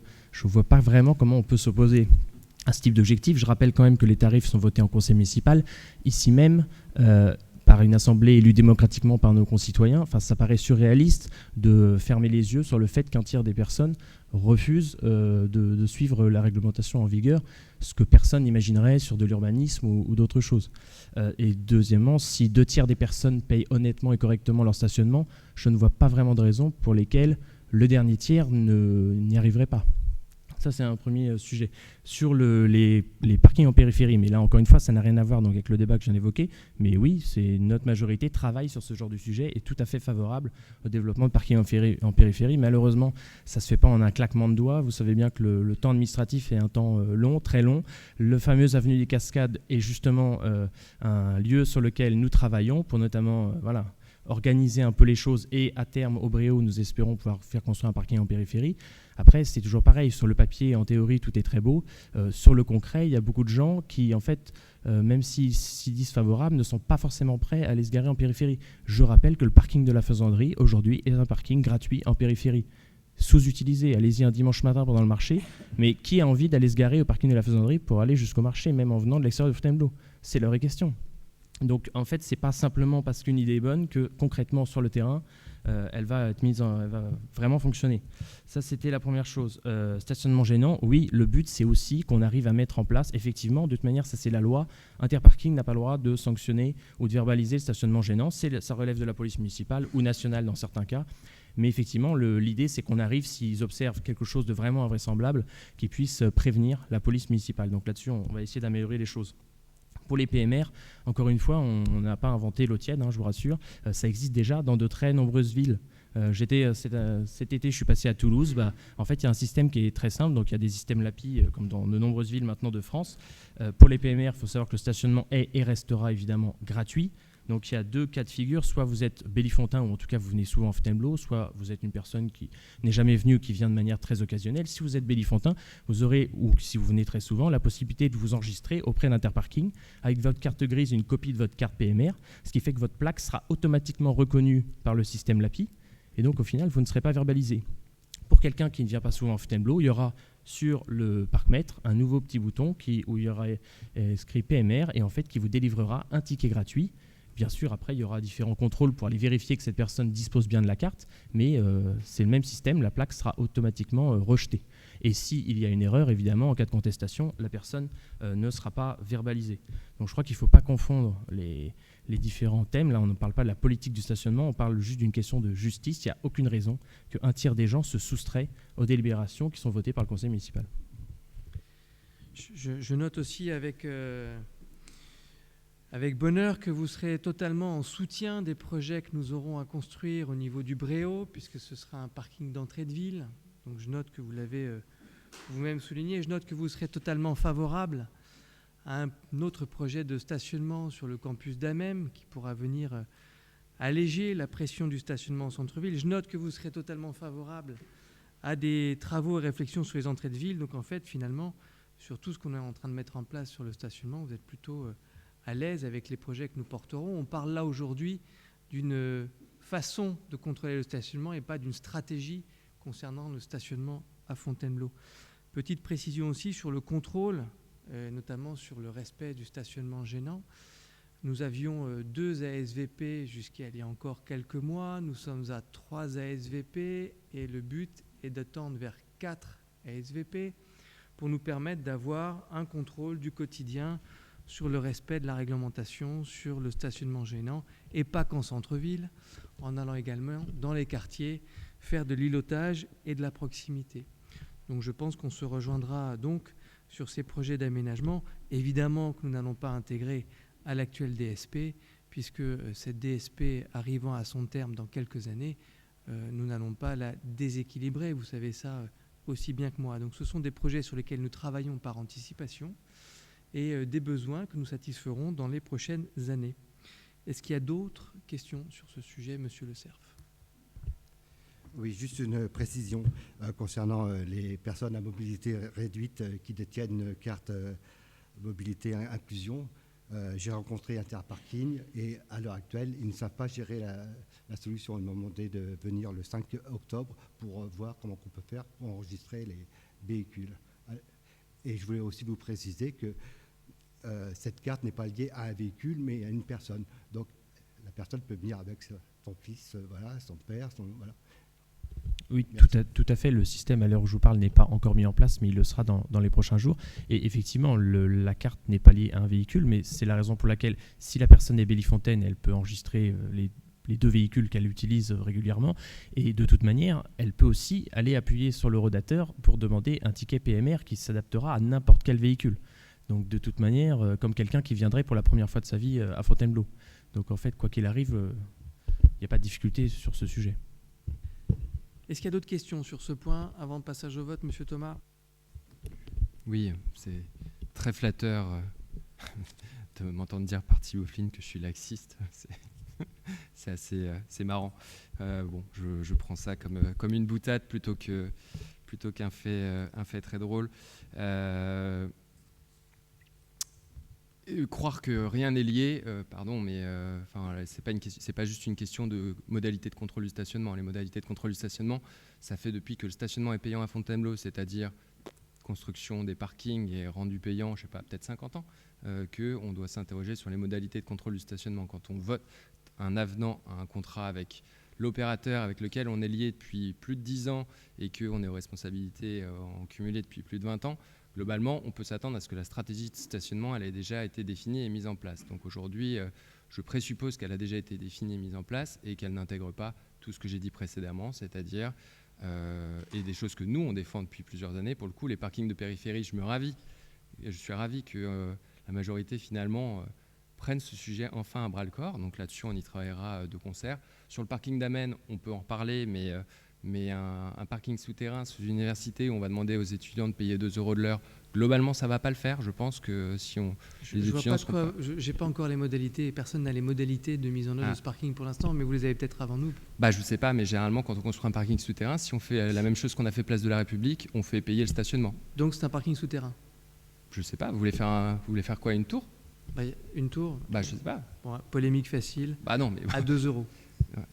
Je ne sais pas, mais bon, si vous voulez faire un grand parking à Place d'Amen, globalement, c'est soit en dessus, soit en dessous. Hein, donc voilà, a priori. Donc on peut en parler, mais il faut bien que quelqu'un finance et que ce soit autogéré. Mais si vous... La question. Pardon? Votre question. On parle de politique. Vous disiez qu'on se rejoint sur plein de choses, donc je vous explique là aussi on diverge, parce que j'aime pas trop qu'on dise à ma place ce sur quoi je suis d'accord ou pas d'accord. Donc je vous reclarifie la situation, ce qui permettra d'avoir un débat plus serein sur, je l'espère, un jour, une stratégie de stationnement plus étoffée autour de cette table. Donc le parking d'Amen, on peut en parler, mais c'est pas forcément c'est quand même assez cœur de ville. Hein. C'est pas la place d'Amen. On est quand même à 2 pas de la place de l'Étape. Il faut que les gens puissent y aller jusqu'à la place d'Amen. Donc aujourd'hui, c'est compliqué d'aller place d'Amen. Hein. Vous avez beaucoup de rues qui sont pas dans le bon sens pour y aller. Mais peut-être que l'étude de stationnement générera. Donc il y a quand même beaucoup de choses qui sont connectées et on ne peut pas juste dire on met en place une modalité supplémentaire de contrôle du stationnement par rapport à l'existant et en plus nous dire qu'on ne s'attend pas à ce qu'il y ait une recette supplémentaire pour les caisses de la ville. Ça, pour le coup, c'est malhonnête. Est-ce qu'il y a d'autres demandes d'intervention sur ce point? Frédéric Valtou. Oui, merci. Oui, sur la politique de stationnement, c'est toujours un débat important et récurrent à Fontainebleau. Ça l'est pour plusieurs raisons. Ça l'est parce qu'on a un urbanisme qui rend compliqué les solutions simples et faciles que notamment vous agitez depuis quelques années, mais au-delà du Yak à Faucon, quand on passe aux travaux pratiques, les choses sont plus complexes que ça. La chance de Fontainebleau, c'est qu'effectivement, on est protégé par la forêt. La chance de Fontainebleau, c'est d'avoir une forêt protégée. Et la chance de Fontainebleau, effectivement, c'est d'avoir des abords de ville qui sont complexes et dans lesquels on ne peut pas tailler des parkings, comme vous le dites, ou tapisser des parkings. Thibault vous a tout à fait rappelé, enfin très justement rappelé, qu'il y a un parking déjà de l'extérieur qui existe, qui est celui du stade de la Faisanderie. Et effectivement, on ne peut pas dire, en dehors des manifestations, les jours de manifestations au stade de la Faisanderie, mais en dehors de ces jours-là, on ne peut pas dire qu'il soit rempli et que le choix des visiteurs qui vont au centre-ville, c'est de se garer loin gratuitement plutôt que de se garer près en payant. La politique de stationnement, il y a un seul critère, il y a un seul juge de paix pour voir si effectivement elle fonctionne ou elle ne fonctionne pas. C'est la fréquentation des parkings. Et il se trouve qu'à Fontainebleau, depuis 15 ans, la fréquentation des stationnements, elle est plutôt en hausse. Et chaque année, elle est en hausse. Alors, en dehors des périodes Covid, 2020, 2021, etc., bien sûr. Mais dans les années normales, il se trouve que vous reprenez le temps long, le stationnement, c'est plutôt quelque chose qui marche et qui montre que la ville garde son attractivité. Ce serait le contraire, on pourrait s'interroger sur le bien fondé du stationnement. Est-ce qu'il faut faire payer plus cher ou moins cher en surface? Est-ce qu'il faut faire payer plus cher ou moins cher en souterrain? Nous, on a fait des choix que pour l'instant, qui sont confortés par la réalité de la fréquentation. Voilà, c'est un juge de paix comme un autre, mais c'est quand même le seul juge de paix qui compte. C'est-à-dire qu'aujourd'hui, malgré tout ce que vous nous racontez, conseil après conseil, voire année après année, les gens continuent à venir à Fontainebleau, continuent à se garer à Fontainebleau et continuent à payer, alors dans des proportions pas assez. Quand moi je suis devenu maire, enfin quand j'ai été élu maire il y a donc quelques années, je crois que le taux de respect il est aux alentours de 20%. Vous voyez, on n'est pas à 100% et les choses sont pas... Il y a encore des gens qui passent au travers des mailles du filet. Mais effectivement, la technologie nous permet maintenant d'apporter des réponses plus adéquates.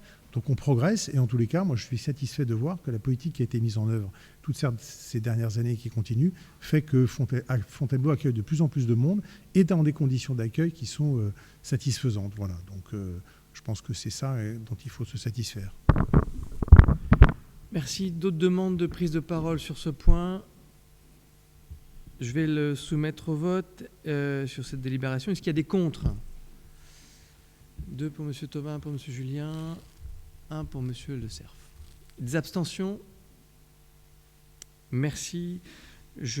Toujours Thibault Flynn pour un accord tripartite sur les données personnelles pour Pay by Phone. Oui, comme vous le savez, la ville de Fontainebleau a un contrat de service avec la société Pay by Phone pour permettre de payer son stationnement de manière dématérialisée à distance avec son téléphone.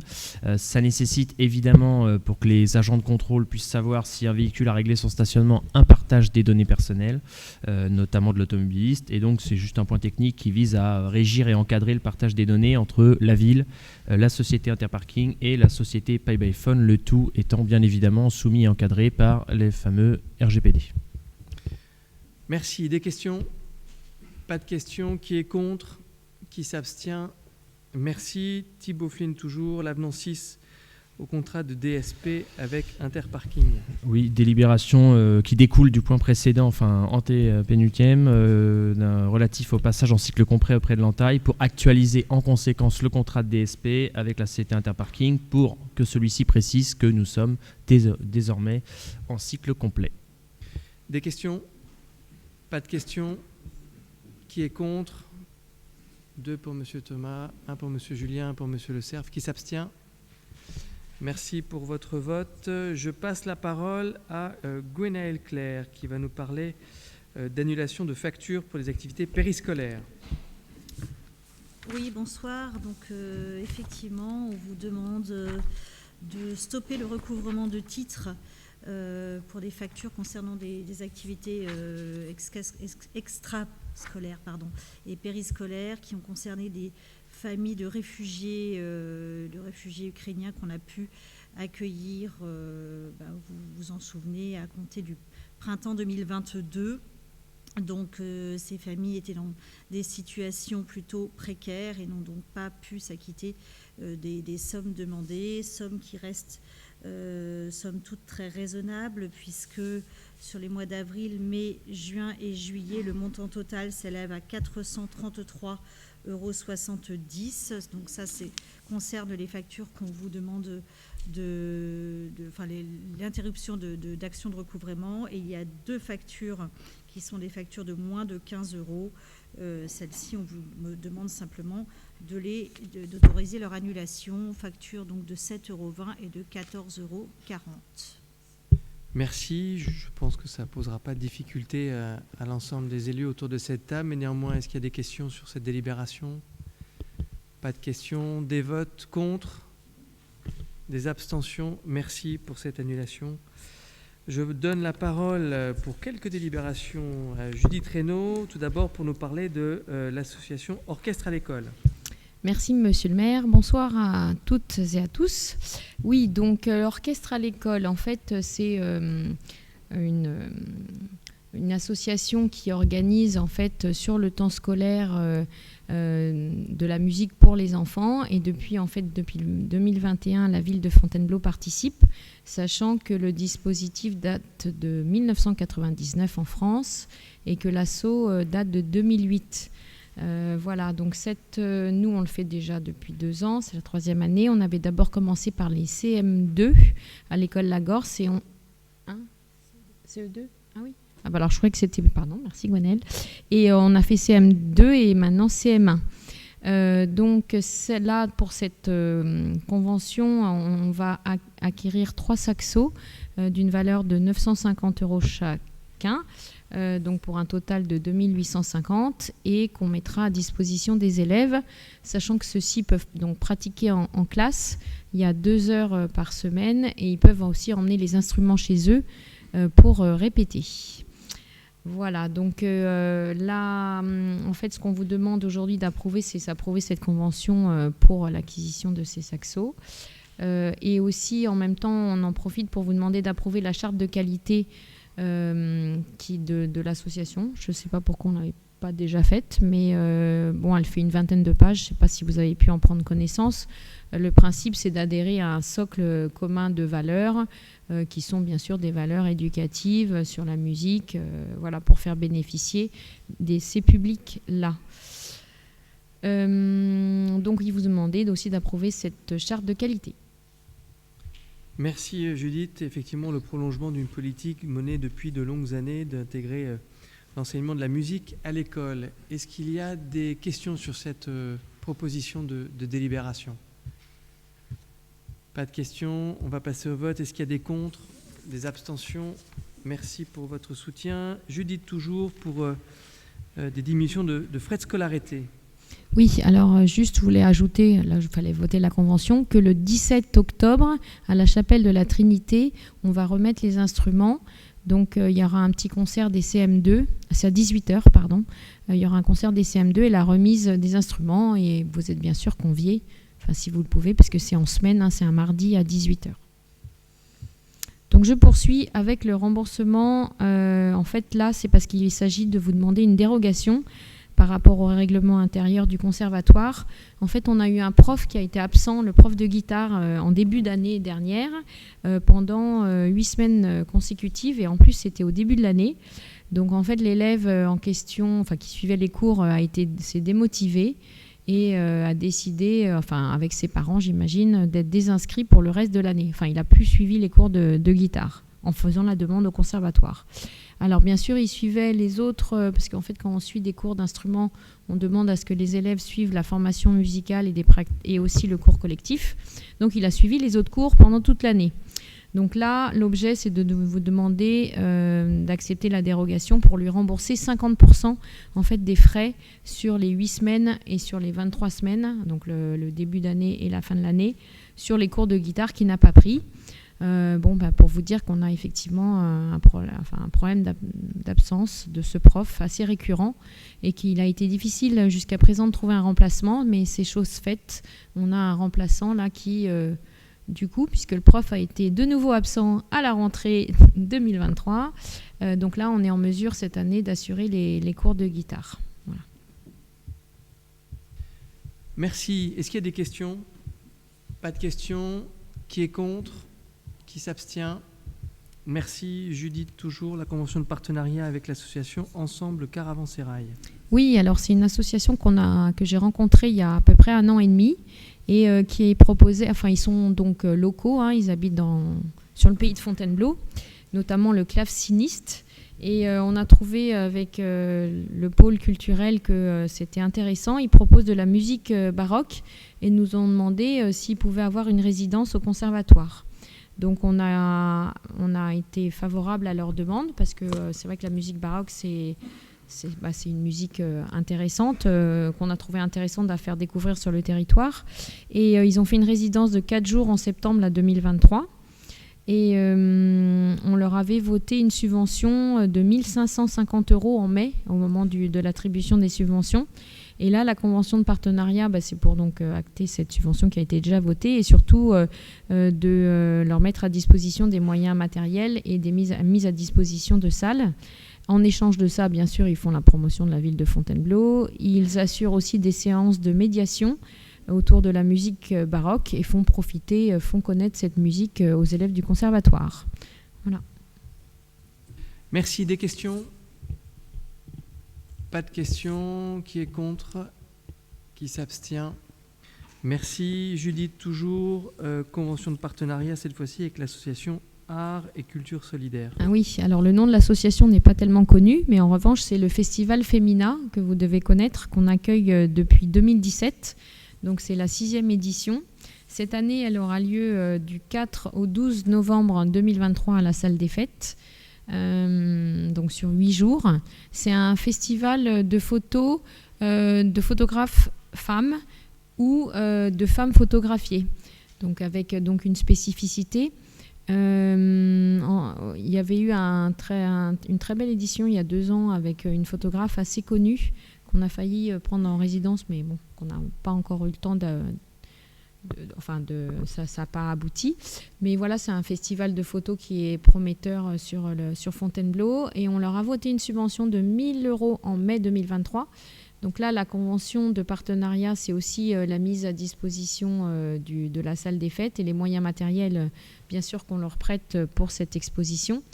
En contrepartie, le festival s'engage à accueillir le public scolaire pour faire visiter l'exposition et aussi sensibiliser au travail justement de photographie et surtout ce volet d'action sociale en faveur des femmes fragilisées.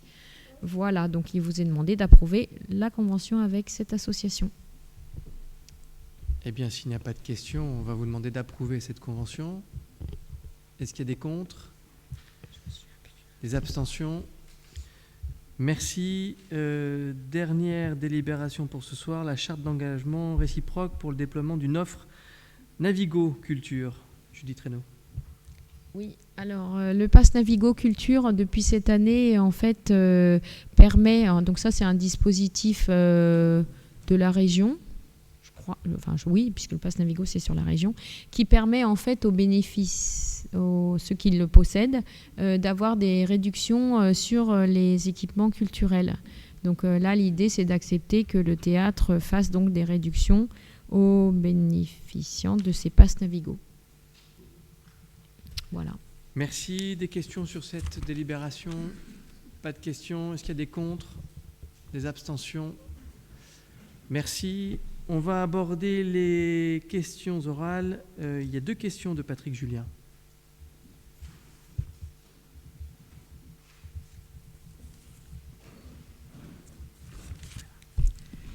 Oui, bonsoir à tous. J'avais 2 questions. Une question qu'on me pose depuis quelque temps, c'est quel est l'avenir du commissariat à Fontainebleau? Où en est le projet? Merci pour cette question et je vais laisser Frédéric Valtou nous faire un petit point d'actualité sur le projet. Oui, merci Monsieur Julien de votre question.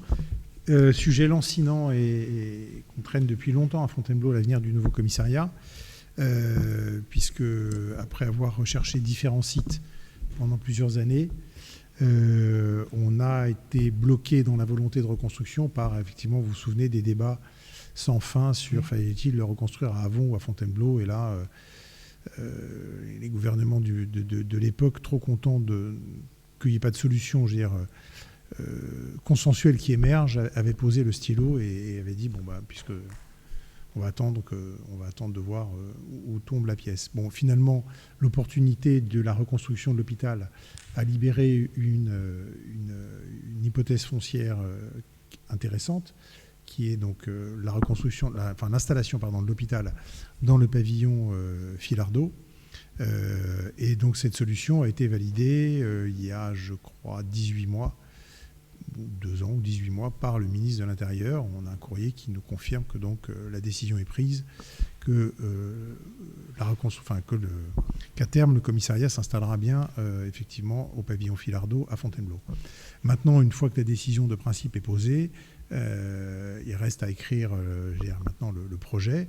Donc les services du génie du ministère de l'Intérieur sont venus et ont procédé à des études qui ont confirmé le bien fondé de cette proposition et que ce bâtiment pouvait tout à fait être réhabilité en commissariat, réaménagé, etc. Bien sûr, avec des contraintes. On ne traite pas l'aménagement d'un bâtiment hospitalier comme un bâtiment pour la police nationale, mais en tout cas, il est mutable, on va dire.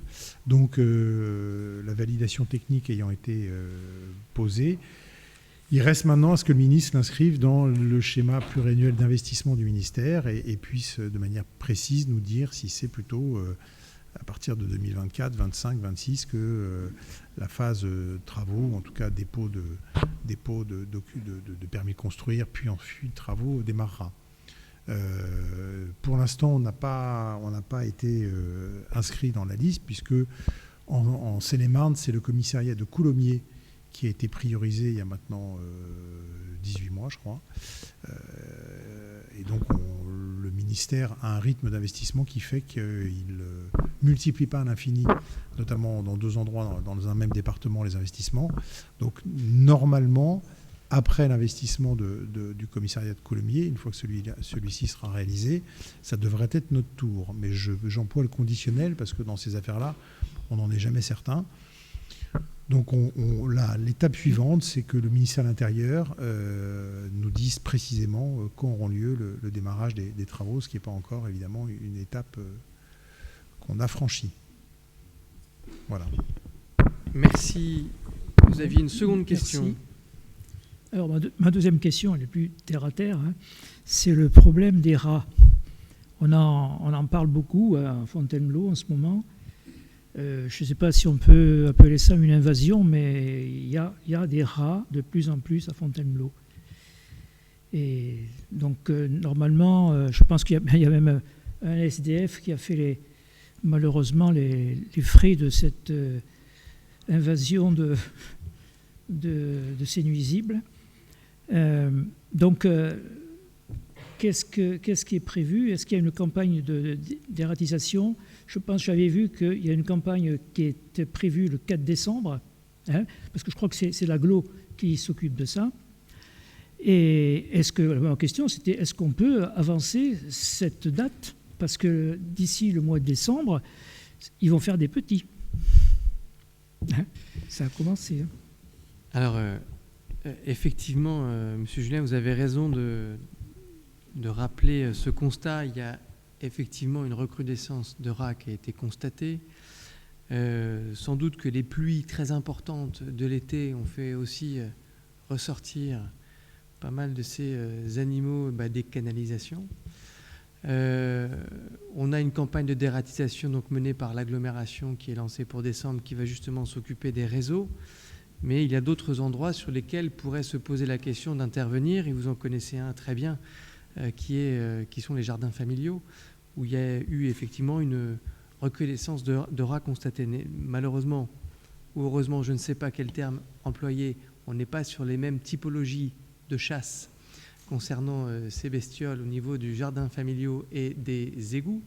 Donc il faut qu'on adapte notre stratégie, notamment avec l'ONF, qui est propriétaire des parcelles. Donc on va les solliciter pour essayer de savoir si on n'a pas des actions de prévention et de traitement à faire au niveau du jardin familial, puisqu'il y a évidemment des enfants qui viennent aussi au jardin. Donc il faudra qu'on s'en préoccupe peut-être avant la fin de l'année, puisque j'ai eu l'occasion de voir quelques photos de spécimens qui traînaient dans les jardins familiaux. Donc oui, il faut s'en préoccuper. Je mettrai juste, si vous le permettez, beaucoup à part, le sujet du SDF dans le parc du château, qui est un sujet bien plus complexe à traiter que le sujet évidemment des rats qui malheureusement a infesté sa tente. Donc il y a eu ce traitement d'hygiène urgent qui a été opéré, mais il y a un sujet humain à traiter. Et je voudrais juste profiter de cette séance du conseil municipal pour vous dire que, évidemment, tous les services de la collectivité en charge du social sont concernés et mobilisés pour essayer de trouver une solution à cette situation. Mais, comme vous le savez sans doute, cette situation est aussi le fruit d'une difficulté à faire parfois entendre à la personne intéressée qu'il y a des possibilités d'être pris en charge ailleurs. En France, on ne peut pas non plus agir de force, et c'est grand bien. Mais si on n'a pas capacité à persuader ce monsieur que d'autres solutions lui sont ouvertes, ça va être un sujet très complexe. Donc l'action de tous, c'est important, mais l'action de tous coordonnée, c'est aussi essentiel pour essayer d'envisager une solution pour ce monsieur qui, malheureusement, effectivement, dort dehors depuis de nombreuses années. Donc des solutions, des situations bien différentes, et je vous demanderai évidemment de bien faire la nuance entre les sujets. Donc pour la campagne de dératisation, écoutez, on va essayer de voir avec l'agglomération s'ils peuvent l'avancer pour traiter les canalisations. Et sur les jardins familiaux, on va essayer de voir s'il n'y a pas d'autres moyens d'agir, puisque vous avez tous constaté de nombreux spécimens dans les jardins. Voilà, cette séance est terminée. Je vous remercie pour votre présence et je vous donne rendez-vous le lundi 6 novembre à 19h30. Merci et bonne soirée.